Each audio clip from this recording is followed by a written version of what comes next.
I've been meaning to present ideas for quite some time now, and I think there's two stages to this. So, the first is discovery. This is where you learn a lot, either about the topic itself or about tools that you'd use to present it. And just learning isn't enough. You have to iterate as well. That's the second stage. Once you know how to use it, you'd modify different things, you'd change things up, and really establish a workflow. For video processing in particular, it looks something like this. It all starts with an idea, and once you've got an idea, you write a script, do the voiceover, use software for editing and graphics, and finally, you've got your end result, a video. The problem is going from this point to the final product has always been a challenge because it's not exactly what you expect. Things feel much better when it's in the initial stages, when it's in the mind, but when you actually go ahead with this process and try to actualize it, there's a mismatch. It isn't what you expect.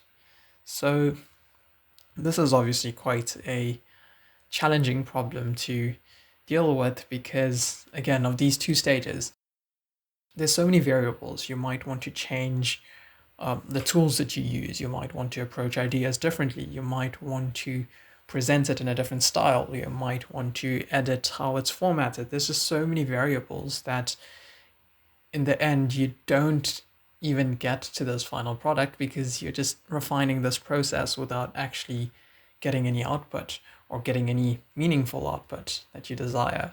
So I've got two sort of plans to address it, I guess. The first one is to have a really clear idea.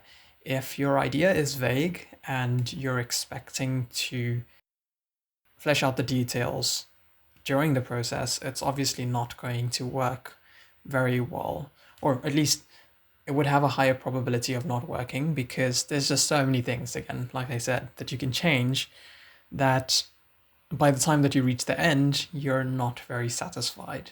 Whereas if you start with something very clear, then it's quite clear what you have to work towards.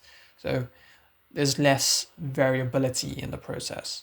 So that's the first step. The second step is regarding tooling. So especially with certain types of software, you can dedicate an enormous amount of time just learning the software.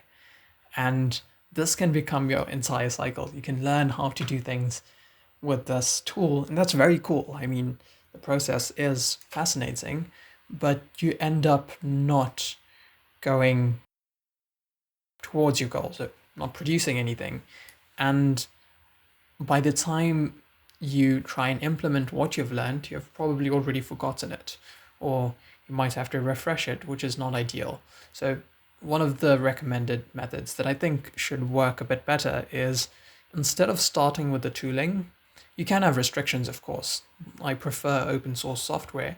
In fact, that's a very hard restriction. I would like to dedicate this process because this is a learning curve, and I want to ensure that it isn't spent on something that can disappear in the future. So you can have restrictions there, but try and focus on the end product and just learn the specific process needed in your tool to achieve it.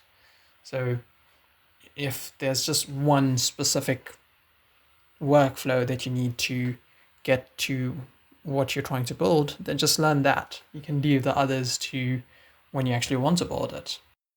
I guess ultimately the reason why we're trying out all these different methods is because time is quite limited, and every moment that you spend not producing something is a moment that you can't get back. So I guess you lose ideas, you lose a lot of valuable ideas, and that's not desirable.